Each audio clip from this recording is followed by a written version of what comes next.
existia uma cidade com o nome de Betânia.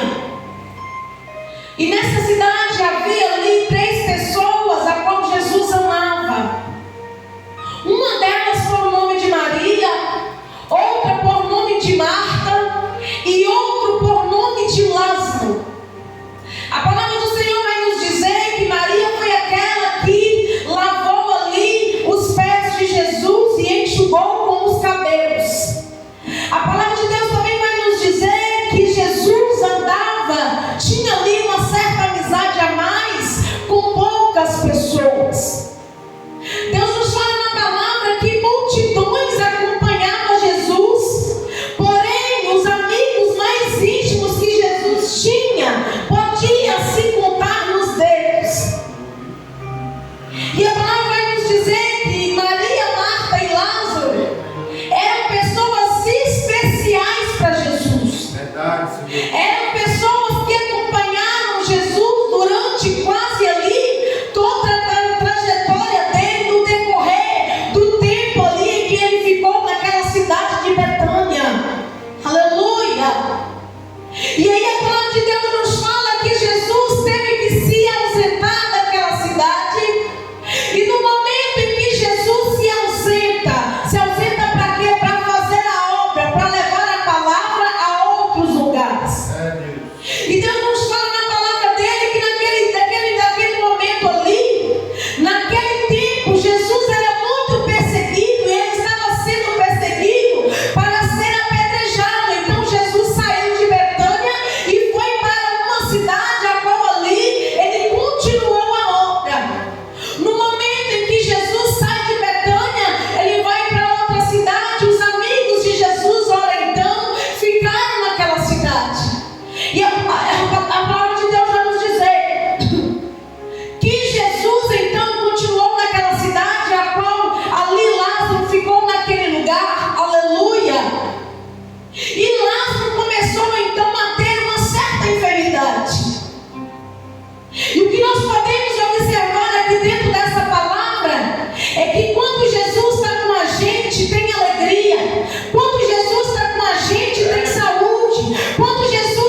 Imagina só se Lázaro não tivesse uma certa intimidade com Deus. Será que Jesus voltaria para fazer um milagre da ressurreição dele? Será que Jesus voltaria para falar: Lázaro, sai para fora, eu vou ressuscitar? Ele não teria deixado ali então uma palavra de esperança no coração daquelas pessoas. E às vezes você pede a Deus uma porta aberta e Deus fala:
estava